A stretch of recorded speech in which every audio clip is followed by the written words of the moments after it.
welcome back to another video where I make some delicious beer. For this one, I have something a little bit different.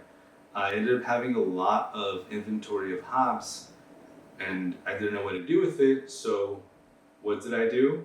I asked my AI to come up with a recipe that utilized all my hops, so I didn't have to go out and buy any new hops, because I'm sure you guys, when you guys brew beer at home, you guys get your hops and you go to the store and you order it and you have to get a little packet. They usually come in about an ounce. So you always have leftover, and I'm not sure about the storage process. I'm not sure the life cycle of how long you should have it. So I ended up just wanting to use them and not have them in my freezer. So here's what AI came out with. There's a few different recipes. The one that I really thought would be super easy was an American Pale Ale with a dry hop addition. So I've never done a dry hop, so it was kind of a new thing for me to experiment with, and I thought, hey, AI, dry hop, let's do it. So without further ado, let's get into the brew day. Alright, we got our grain mill here. Nice little malts right here. We got Crystal 20. You can see them a little bit, those darker ones. And then the Maris Otter with Crystal 20. We're gonna about mill them right here. 10 pounds. So I also want to say thank you to my local brew shop, Windsor Home Brewing Supply. They're a super solid store that always has everything I need and always answers all my questions, because I always have too many. So I definitely want to say shout out to them. Flaco? No. So for the water profile, I actually started off with distilled water, and I started off with 7 gallons. I poured them all in there and waited for the water to come to boil. And so for the water profile for this one, I did about 6.5 grams of gypsum. I did 2.5 grams of calcium chloride. And for the salt, for Epsom salt, I did 2 grams. And I did also add some lactic acid, about like the cap of it full. I did want to get my pH level down. It was a little bit high, not too bad, but I was able to get it down to that sweet 5.2 to 5.6.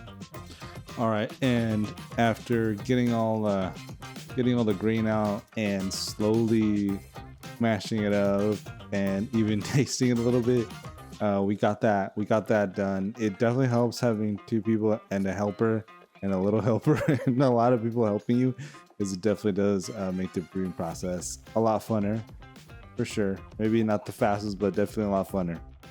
After about 60 minutes at 152 mash and a mash out at 170 for 10 minutes, I was ready to take out my grain and get the boil going. It was super simple with this grain basket. It was just a little bit heavy at first because all that water in there, but once I got most of it out, it was just an easy. And it was boil time. I hit that boil and it was starting to give me a nice rolling boil.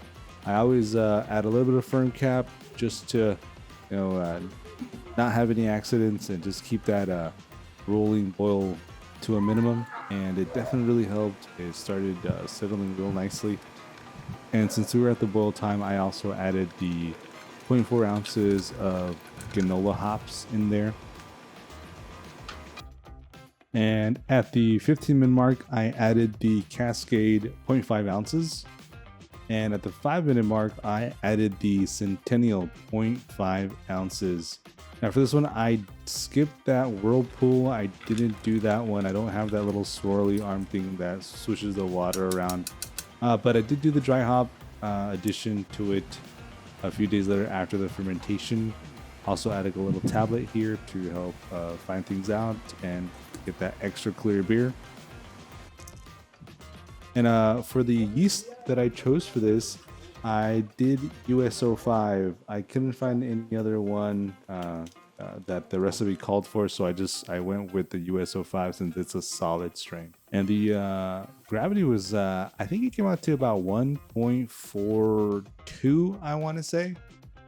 And for the dry hop, I was ready to go with the 0.5 of Centennial and 0.5 of Cascade. And after a few days, it finally finished. It actually finished at, I think, 0.08, I want to say. And it was finally pouring day and tasting day, and I was ready to go with my favorite cup.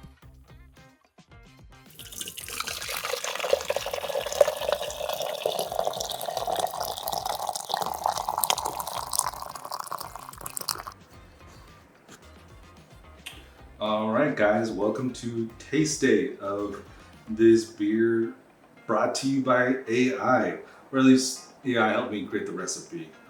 It is, first, the color, it's amazing. I don't know if you can see, it's pretty solid. It's pretty clear. That foam on top, super creamy on there. It is looking like a really nice beer. It's super inviting. Let's go in there for the, not the taste. Let's go in there for the smell. Okay. I'm getting, I don't know. I'm the worst at describing beers, but I can definitely. I want to say it's like flowery smells, and that could be because of the dry hop edition that we did. I think it was like Centennial and Cascade, like half an ounce of each. That could be what I'm getting. I'm also not the best, but at describing what I'm smelling. But I'm gonna go in there with the taste, see how it's tasting here.